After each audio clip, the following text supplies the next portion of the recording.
जय हिंद, नमस्कार। मैं अंबर जैदी स्वागत करती हूँ आप सबका एक बार फिर से हमारे आज के कार्यक्रम में। दोस्तों, यूएस प्रेसिडेंट डोनाल्ड ट्रंप ने एनडीएए 2026 पर साइन करके एक क्लियर सिग्नल दिया है। इंडो पैसिफिक में पावर बैलेंस को लेकर अमेरिका अब इंडिया को सिर्फ पार्टनर नहीं बल्कि पिलर मान चुका है। Quad, defence, industrial base, maritime security और अब न्यूक्लियर लाइबिलिटी जैसे सेंसिटिव इश्यूज, सब कुछ एक ही बिल में। सवाल ये नहीं है कि अमेरिका इंडिया के करीब क्यों आ रहा है, लेकिन असली सवाल ये है कि इंडिया इस मोमेंट को कैसे यूज करेगा और किस ट्रैप से बचेगा, स्पेशली जब जब चाइना बैकग्राउंड में सब कुछ देख रहा है, सब कुछ नोट कर रहा है। इसी मुद्दे पर हम आज की चर्चा करेंगे और चर्चा के लिए हमारे साथ मौजूद है डॉक्टर अंशु जोशी। अंशु जी, बहुत स्वागत है आपका। जय हिंद, नमस्कार। अमर, अपने शो पर बुलाने के लिए बहुत बहुत शुक्रिया। सभी दर्शकों को नमस्कार। भारत माता की जय। बहुत धन्यवाद अंशु जी।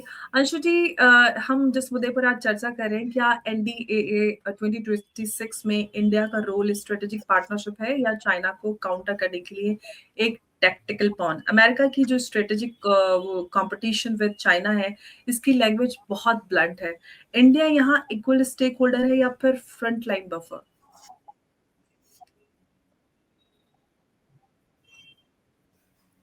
देखिए, ये जो एनुअल डिफेंस पॉलिसी बिल अभी डोनाल्ड ट्रंप ने साइन किया है और इसके माध्यम से जिस तरह से फिर भारत के लिए कशीदेकारी की है कि हिंद प्रशांत क्षेत्र में जिस तरह से अमेरिका का इंटरेस्ट है, साझेदारी है और जो कंसर्न्स हैं, तो उनको देखते हुए अमेरिका के लिए भारत का क्या महत्व है ये समझ में आ जाता है तब जबकि पिछले कुछ महीनों से हमें ट्रंप पाकिस्तान के साथ गलबहियां करते हुए नजर आ रहे थे, वहीं भारत के लिए उल्टे सीधे स्टेटमेंट्स देते हुए नजर आ रहे थे।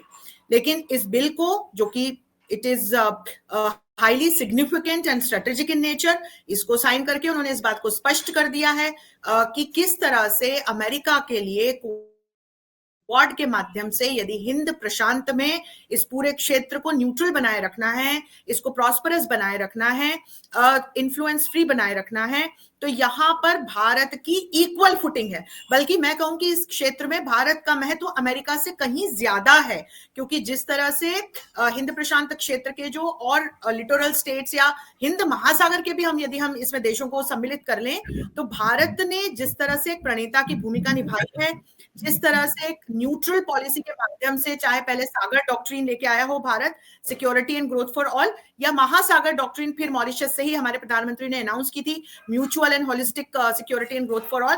तो जो ये जो डॉक्ट्रिन्स है, इसके माध्यम से भारत लगातार प्रयास कर रहा है कि हमारे आसपास का जो समुद्री क्षेत्र है वहां पर स्टेबिलिटी बनी रहे, शांति बनी रहे, न्यूट्रलिटी बनी रहे। तो ये सिर्फ एक चाइना को कंटेन करने के लिए कंसर्न नहीं है। आप यदि क्वाड को भी देखें तो अंबर, वो एक बिलिटरल अलायंस नहीं है। क्वाड्रिलेटरल सिक्योरिटी डायलॉग का जो स्वभाव है वो स्ट्रेटेजिक है, सामरिक है, और इसके बहुत सारे एजेंडा पॉइंट्स है। इसका जो ऑब्जेक्टिव है वो बहुत विस्तृत है। इसका लक्ष्य सिर्फ चाइना को कंटेन करना या उसके लिए एक मिलिट्री अलायंस बनाना नहीं है। इसमें फिर आपका रक्षा सहयोग, ऊर्जा सहयोग, तमाम जो आपके अलग अलग एसडीजीज है उसको कैसे कंट्रीब्यूट ये देश, infrastructural cooperation, people to people connects, terrorism के खिलाफ लड़ाई को और मजबूत कैसे किया जा सकता है, ये सारे इसके। तो ऐसे में क्वाड में अमेरिका भारत की इतनी सक्षम भूमिका को मानता है, समझता है। यही कारण है कि ये डिफेंस बिल जो है ट्रंप ने साइन किया है। अंशु जी, क्वाड को मिलिट्री एक्सरसाइज और डिफेंस ट्रेड तक एक्सपेंड करना, क्या ये डिफेक्टो मिलिट्री अलायंस की तरफ पहला कदम है? और अगर हाँ, तो क्या इंडिया अपनी ट्रेडिशनल स्ट्रेटेजिक ऑटोनॉमी को सैक्रिफाइस करने जा रहा है? नहीं, ये किसी तरह का मिलिट्रल अलायंस नहीं है। और भारत की यदि हम विदेश नीति को देखते हैं तो 1947 के बाद से ही भारत ने लगातार अपनी नीति के माध्यम से इस बात को स्पष्ट भी करके रखा पूरे विश्व के सामने, और इस बात को सुनिश्चित किया कि भारत किसी मिलिट्री अलायंस का पार्ट नहीं बने। यही कारण है कि पूरे शीत युद्ध के दौरान हमने नॉन अलाइनमेंट मूवमेंट को न सिर्फ चलाया, उसका पालन किया, हम नॉन अलाइंड रहे। हम ना तो वॉर्सो पैक्ट के, जो यूएसएसआर संचालित जो लॉबी थी उसके द्वारा बनाया गया एक मिलिट्री अलायंस था, हम ना उसके भाग बने, हम ना नाटो के, नॉर्थ अटलांटिक ट्रीटी ऑर्गेनाइजेशन, जो यूएस ने उस समय अपने लॉबी पार्टनर्स के साथ बनाया था, हम ना नाटो के पार्ट बने। और यही कारण है, अंबर, मुझसे कई लोग ऑकस को लेकर के भी सवाल पूछते हैं, तो मैं साफ यही जवाब देती हूँ कि भारत की जो नीति है वो किसी मिलिट्री अलायंस का पार्ट बनने की नहीं है। तो ये जो एक पूरा आप इस बिल को देख रहे हैं और इसके माध्यम से आप जिस तरह की एंगेजमेंट को आगे होते हुए देखेंगे, स्ट्रेटेजिक इन नेचर और एक शांति और सुरक्षा को सुनिश्चित करने के लिए किस तरह से भारत और अमेरिका बायलैटरली और मल्टीलैटरली साथ काम करेंगे, इसको लेकर के हम एक आउटलाइन देखते हैं। और विशेषकर इंडो पैसिफिक रीजन में किस तरह से अलग अलग रक्षा सहयोगों के माध्यम से जो ऑलरेडी इन प्लेस हैं, इनको और नेक्स्ट लेवल पर कैसे करके जाया जाएगा, ताकि यहां पर हाँ, ये एक बिंदु आती है कि सामने खड़ा होना का हाथ मजबूत रहे, तो वहां पर भारत के माध्यम से अमेरिका ये सुनिश्चित करे। लेकिन और देखते हैं तो बायलैटरल और मल्टीलैटरल पॉजिटिव्स करना, डिफेंस ट्रेड को बढ़ाना, ह्यूमैनिटेरियन एड को बढ़ाना, किस तरह से हम डिजास्टर का, यदि कोई स्थिति बनती है तो उसमें कैसे रिस्पॉन्स कर सकते हैं मिल करके, और अलग अलग जैसे इंफ्रास्ट्रक्चरल डेवलपमेंट बना सकते हैं इन तो ये कोई मिलिट्री अलायंस नहीं है अंबर, इसका एक बहुत एक्सपैंडेड हम विजन देखें, जो कि पहले ही हम क्वाड्रिलेटरल सिक्योरिटी डायलॉग में देखते हैं। अंशु जी, न्यूक्लियर लायबिलिटी रूल्स पर जॉइंट कंसल्टेटिव मैकेनिज्म, क्या कि ये प्रेशर डिप्लोमेसी है? क्या अमेरिका इनडायरेक्टली इंडिया की डोमेस्टिक लॉस को इंटरनेशनल नॉर्म्स के नाम पर रीराइट करना चाहता है? नहीं, मुझे नहीं लगता कि भारत की जो न्यूक्लियर कैपेबिलिटीज हैं और विशेषकर हम जो अपनी परमाणु शक्ति का उपयोग शांतिपूर्ण उद्देश्यों के लिए करते हैं, इस बात को हम स्पष्ट करके भी रखते हैं, और जो अंतरराष्ट्रीय नियमन है हम उसका पालन करते हैं। तो इसको ध्यान में रखते हुए भारत डिप्लोमेटिकली यदि आप देखें तो सिविल न्यूक्लियर कोऑपरेशन का जो ये एक क्षेत्र आता है, यहाँ पर अलग अलग देशों के साथ इंगेज्ड भी है, और इस इंगेजमेंट को हम और इसकी हम आउटरीच को बढ़ा रहे हैं। तो जिस प्रकार की परिस्थितियां अभी भारत और अमेरिका के बीच में बनी हुई हैं, उसमें यदि आप एक न्यूक्लियर एंगेजमेंट की दृष्टि से देखते हैं तो उसमें यह है कि अमेरिका की सरकार और भारत की सरकार किस तरह से परमाणु ऊर्जा के शांतिपूर्ण यूसेज को आगे लेकर के जा सकती है। ये 2008 में भी एक इस प्रकार का अग्रीमेंट साइन हुआ था दोनों देशों के बीच में, तो दिस इज नॉट न्यू। तो इसको सुनिश्चित करने के लिए दोनों देश साथ में काम करेंगे। तो इसको लेकर के भारत पे कोई प्रेशर बनाना या भारत को कहीं से पीछे खींचना, क्योंकि आज जो भारत का रुतबा है अंबर, मुझे नहीं लगता कि आज विश्व में कोई भी ऐसा देश है जो भारत का हाथ पकड़ के पीछे खींच सकता है। आप ट्रंप को ही देखिए, जिस तरह से हम पर प्यूनिटिव मेजर्स लगे थे, मैं लगातार कह रही थी भारत अपनी शक्ति का परिचय जल्द ही देगा। और आप देखिए लगातार पहले ट्राइमेस्टर में भी हमारी क्या ग्रोथ रही जीडीपी की, और अब हमने 8.2% की रिकॉर्ड कराई है। इसके अलावा हमने अपनी आउटरीच को डाइवर्सिफाई किया है। अभी हमारे माननीय प्रधानमंत्री अफ्रीका और गल्फ कंट्रीज के टूर पे थे, जिसमें उन्होंने अपनी वेस्ट एशिया पॉलिसी को आगे बढ़ाते हुए जी, स्पेशली जो हमारा ओमान के साथ कॉम्प्रिहेंसिव इकोनॉमिक पार्टनरशिप एग्रीमेंट है, वो सबसे ज्यादा अहम है। बिल्कुल। तो हमारी जो वेस्ट एशिया पॉलिसी है वो ओवरऑल इस संघर्षरत क्षेत्र में किस तरह से शांति की वहां बहाली हो, और हमारे इन जो जितने भी यहाँ के एसोसिएटेड नेशंस हैं उनके साथ हम इकोनॉमिकली और स्ट्रेटेजिकली कैसे आगे बढ़ सकते हैं। इथियोपिया के साथ देखिए स्ट्रेटेजिक पार्टनरशिप के डायरेक्शन में बढ़े हम। जॉर्डन में देखिए किस तरह का सम्मान मिला किस तरह से अलग अलग एमओयूज वहां पर भी साइन हुए। आप ओमान के साथ देखिए, हमने सेपा के क्षेत्र में एक कॉम्प्रहेंसिव इकोनॉमिक पार्टनरशिप का नया हमने एक चैप्टर ओपन किया है। और मैं आपको यहाँ ये भी जोड़ दूं कि ओमान जो है अंबर, वो जीसीसी का एक प्रमुख देश है, और हम लगातार कोशिश कर रहे हैं कि जीसीसी के साथ हम अपने स्ट्रेटेजिक रिलेशंस को कैसे आगे ले जा सकते हैं, इसको और कैसे डाइवर्सिफाई और स्ट्रेंथन कर सकते हैं, और एफटीए की दिशा में हम लगातार आगे बढ़ रहे हैं। तो वहां ओमान हमारी सहायता करेगा। और इसके अलावा शांति और सुरक्षा की दृष्टि से, रक्षा सहयोग की दृष्टि से भी इन तीनों देशों का दौरा बहुत महत्वपूर्ण रहा है। और जब आती है बात सिविल न्यूक्लियर कोऑपरेशन की या न्यूक्लियर एनर्जी के पॉजिटिव या पीसफुल यूसेज की, तो भारत हमेशा इस बात को इंश्योर करता है।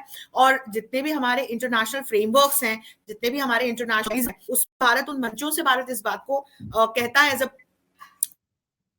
पायनियर कंट्री कि न्यूक्लियर एनर्जी जो इस्तेमाल है वो लोगों के विकास के लिए, देश के विकास के लिए होना चाहिए, शांतिपूर्ण होना चाहिए। तो ये पूरा एक ऑल इन ऑल हम इस डिफेंस बिल पर आगे जाएंगे, हम जो अग्रीमेंट्स करेंगे, ये फिर मैं कहूंगी कि ये नए नहीं है।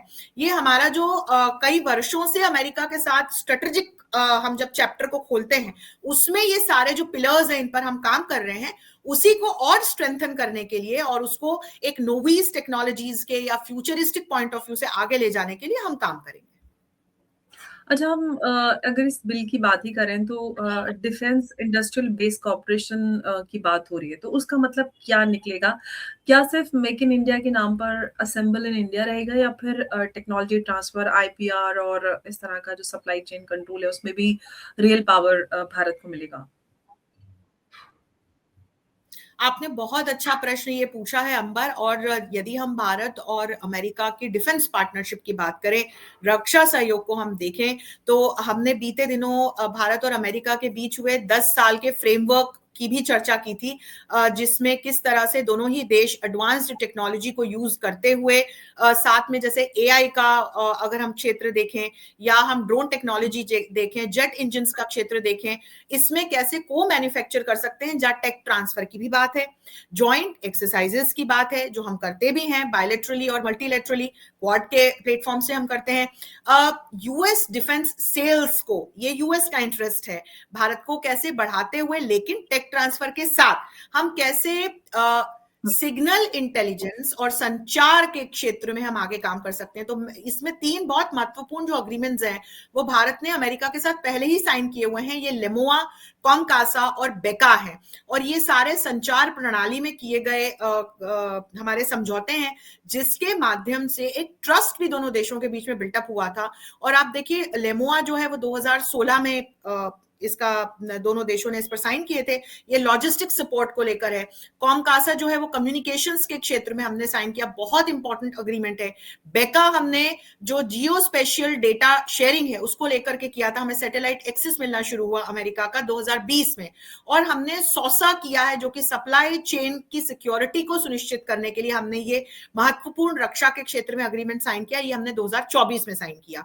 फिर 2025 में हमने 10 साल का ये फ्रेमवर्क साइन किया है। तो हम देख रहे हैं कि लगातार रक्षा सहयोग के क्षेत्र में इंडो पैसिफिक को कहीं ना कहीं एक इंपॉर्टेंट मैं कहूं लक्ष्य रखते हुए जॉइंट मिलिट्री एक्सरसाइजेस के माध्यम से, डिफेंस टेक और ट्रेड के माध्यम से, इंफॉर्मेशन शेयरिंग के माध्यम से, जो सेंसिटिव इंफॉर्मेशन है उसकी शेयरिंग के माध्यम से, इंडस्ट्रियल कोऑपरेशन को आगे बढ़ाते हुए हम ये जो एक महत्वपूर्ण स्ट्रेटेजिक पिलर है अंबर, इस पर हम काम कर रहे हैं। तो इसका कोई ये एक टेंजेंट नहीं है, इसकी बहुत सारी टेंजेंट्स हैं जिसपे भारत और अमेरिका लगातार काम कर रहे हैं। जी। अच्छा, हम इस एग्रीमेंट की बात करें तो एनडीएए की बात करें, इसमें जो डिपार्टमेंट ऑफ वॉर है उसका बहुत अग्रेसिव फ्रेमिंग की गई है, पीस टू स्ट्रेंथ। क्या जो इंडो पैसिफिक है उसको नेक्स्ट थ्रेट ऑफ एस्केलेशन बनाया जा रहा है? ऐसा कुछ आगे होता हुआ नजर आ रहा है क्या?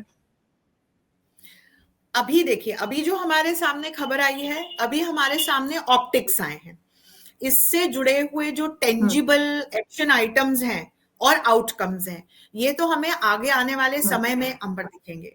क्योंकि यदि हम चीन की दृष्टि से देखें तो लगातार इस क्षेत्र में एक असर्शन का माहौल तो चीन ने बना करके रखा हुआ है, और यही कारण है कि इंडो पैसिफिक से जुड़े हुए जो तमाम देश हैं वो कहीं ना कहीं चाहते हैं कि ये जो क्षेत्र है किसी भी देश के इन्फ्लुएंस से मुक्त रहे।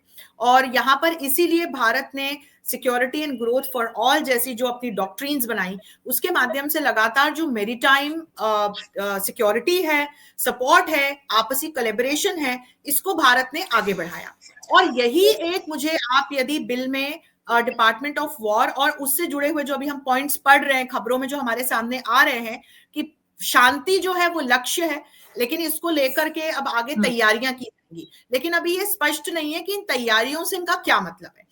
तो बहुत सारी आप यदि देखें तो तैयारियां तो already they have been completed, लेकिन इंडो पैसिफिक एक ऐसा क्षेत्र है अमर जिसका एक ट्रेड इंपॉर्टेंस है, स्ट्रेटेजिक इंपॉर्टेंस होने के अलावा, और इससे पूरे विश्व के यदि हम देखें तो सप्लाई चेन और ट्रेड से जुड़े हुए बड़े आंकड़े जुड़े हुए।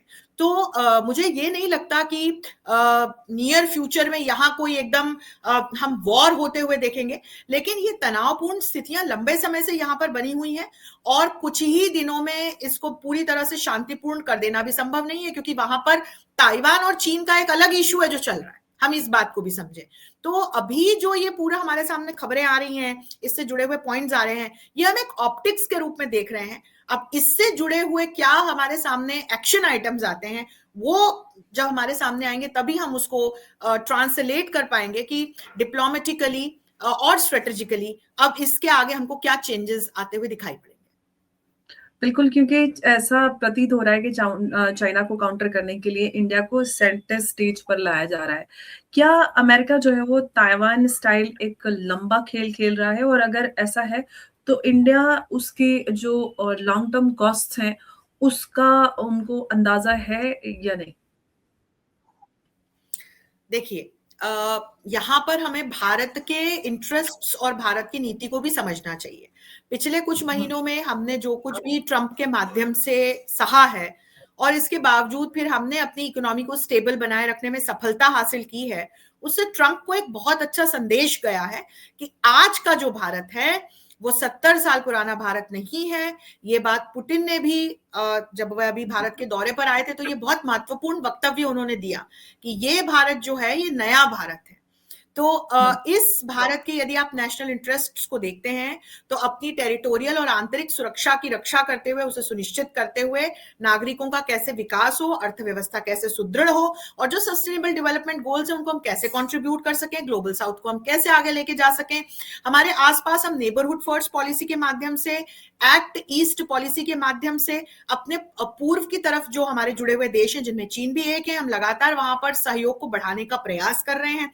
हमारी जो वेस्ट एशिया पॉलिसी है वो भी वहां शांतिपूर्ण जितने भी कॉन्फ्लिक्ट चल रहे हैं उनके समाधान की बात करते हुए किस तरह से हम अर्थव्यवस्था के क्षेत्र में आगे बढ़ सकते हैं और एनर्जी कोऑपरेशन को और आगे ले जा सकते हैं, वहां पर हम ये बात कर रहे हैं। तो ये जो हमारी नीतियां हैं, जिन्होंने हमारी विदेश नीति को पिछले कुछ वर्षों में बहुत डायनामिक बनाया है, उसके माध्यम से भारत का जो ऑल इन ऑल एक जो फिलॉसफी है वो वसुधैव कुटुंबकम की है। और जो यदि हम ऑब्जेक्टिव्स की तरफ नजर डालते हैं तो अमेरिका ने जो हमारे साथ किया, उसके बाद अब भारत आंख मूंद करके अमेरिका पर भरोसा तो नहीं कर सकता। लेकिन इसका अर्थ ये भी नहीं है कि दूसरे देश या किसी दूसरी लॉबी के साथ जाकर के हम खड़े हो जाएं, क्योंकि हम किसी भी लॉबी में जाना पसंद नहीं करते, हम किसी भी लॉबी के साथ नहीं है। और अमेरिका के ट्रंप के माध्यम से पिछले कुछ महीनों में जिस तरह से हमारे ऊपर प्यूनिटिव मेजर्स लगे, जिस तरह से हमने टैरिफ्स को झेला, हमने लेकिन अपने मार्केट को तुरंत डाइवर्सिफाई करना शुरू किया। हमने इतने सालों से जो हम ये तमाम दूसरे देशों के साथ, लाइक माइंडेड नेशंस के साथ बायलैटरली और मल्टीलैटरली कनेक्ट कर रहे थे, तो इसके रिजल्ट्स फिर अब हमारे सामने आने शुरू हुए। हमारे साथ ये तमाम देश जो हमारे ही जैसा सोचते हैं वो खड़े हुए अलग अलग कॉन्टिनेंट से। तो भारत तो लगातार तेजी से अपनी जो इकोनॉमिक प्रोग्रेस है उसको सुनिश्चित कर रहा है। अंबर, हमारी जीडीपी लगातार एक हम देखें तो अपवर्ड ट्रैक पे ही आगे बढ़ रही है, लेकिन कुछ चुनौतियां हमारे आसपास भी। अभी आप देखिए बांग्लादेश में किस तरह की स्थितियां बनी हुई है, इसके पहले नेपाल में क्या हुआ, पाकिस्तान तो एक पूरा फेल्ड स्टेट ही है, हम सभी जानते हैं। चीन किस तरह से लगातार हिंद प्रशांत क्षेत्र में असर्ट किए रहता है, ताइवान के साथ जो उसके इश्यूज हैं हम उसको जानते हैं।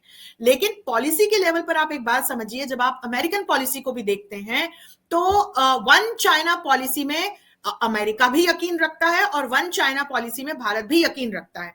तो मेरा ये कहना है कि यदि अमेरिका जैसा देश यदि आउटराइटली ये कहता है कि भाई हम ताइवान को सपोर्ट करते हैं, हम ताइवान के साथ हैं, तो पहले तो वो अपनी विदेश नीति में इस बिंदु को बदलें। वो as a country they believe in one China policy. तो भारत इन सब बातों को, ये सारी कॉम्प्लेक्सिटीज को बहुत अच्छे से समझता है अंबर। इसीलिए एज अ कंट्री हम बहुत सटल, स्टेबल और मैच्योर रहते हुए अपने बायलैटरल और मल्टीलैटरल एंगेजमेंट्स को अपने इंटरेस्ट में आगे बढ़ा रहे हैं। जी। अंशु जी, ओईसीडी अलाइंस के साथ इंडिया को एक ही ब्रैकेट में रखना, क्या ये सिंबॉलिक अपलिफ्ट है या कंडीशनल पार्टनरशिप? क्या कल को जो कंप्लायंस और जो अलाइनमेंट है, वो उसके नए जो बेंचमार्क है वो भी इम्पोज होंगे क्या भारत के ऊपर? देखिए, ट्रम्प जहां पर पिक्चर में आते हैं, वहां पर वो आगे क्या करेंगे हम कुछ भी स्पेक्यूलेट नहीं कर सकते हैं।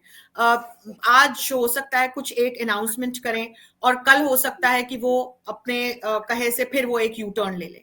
तो हाल फिलहाल तो कुछ भी कह पाना मुश्किल है, लेकिन हाँ, एक सिंबॉलिक मैसेज तो गया है कि आगे जो है यदि एक ओईसीडी के ब्रैकेट पर यदि कुछ जो मेजर्स अप्लाई होते हैं वो भारत पर भी अप्लाई हो सकते हैं।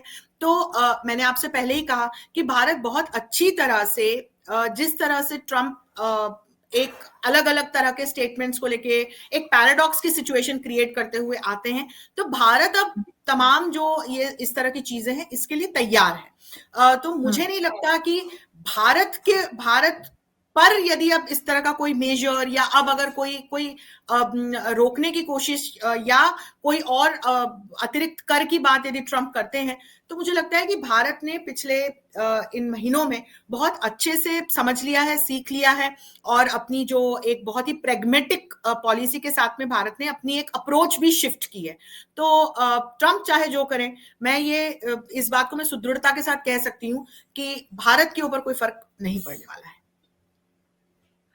अंशु जी, मैरिटाइम सिक्योरिटी और ह्यूमैनिटेरियन जो कॉपरेशन है, उसकी जो लैंग्वेज है इस पूरे उसमें सॉफ्ट नजर आती है पूरी, लेकिन क्या रियल फोकस जो है वो साउथ चाइना सी और जो इंडियन ओशन है उसमें फोर्स प्रोजेक्शन करना है या उस पर ज्यादा है? अभी देखिए, हाल वही हम अगर इस बिल की बात कर रहे हैं तो अभी इसको ये एक बहुत वेग फॉर्म में हमारे सामने आया है। अभी हम इससे जो जुड़े हुए एक्शन आइटम्स हैं उसको हम सिर्फ स्पेक्यूलेट कर सकते हैं। तो आप यदि साउथ चाइना सी की बात करते हैं या ओवरऑल आप इंडियन ओशन रीजन की बात करते हैं, आप देखिए भारत ने भी IORA बना रखा है जो इंडियन ओशन रिम एसोसिएशन है, जिसमें अलग अलग देश जुड़े हुए हैं। और इसी IORA के जब भारत अलग अलग हमारे जो सम्मेलन होते हैं, इसमें मॉरिशस की धरती से हमारे प्रधानमंत्री ने पहले सागर और बाद में उसी को और आगे ले जाते हुए महासागर का मैसेज दिया था। यदि हम साउथ चाइना सी के क्षेत्र में जाते हैं तो वहां पर लगातार हम चीन के असर्शन को, चीन की जिस तरह की हरकतें रहती हैं उसको देखते हैं, तो वो सिर्फ अमेरिका के लिए नहीं, वो जुड़े हुए देशों के लिए भी हमेशा चिंता का विषय रहता है। अब इसको यदि मैं क्वाड से जोड़ दूं तो क्वाड के जो चारों मेंबर नेशंस हैं वो साउथ चाइना सी को सिक्योर रखने के लिए लगातार, इसीलिए हमारे जितने भी रक्षा सहयोग से जुड़े हुए पॉइंट्स है, जैसे कि हम एक जॉइंट नेवल एक्सरसाइजेस करते हैं, तो ये जो तमाम मेजर्स हैं इसका ऑब्जेक्टिव यही है कि ये जो पूरा क्षेत्र है, ये जो पूरा मैरीटाइम एरिया है, ये सिक्योर रहे, ये इन्फ्लुएंस फ्री रहे। तो अभी आगे हमको ये देखना रोचक होगा कि एक्टिविटीज अब हमारे सामने क्या क्या आती हैं, कि क्या क्या एक्टिविटीज भारत और अमेरिका बायलैटरली और क्वाड के माध्यम से कर पाएंगे।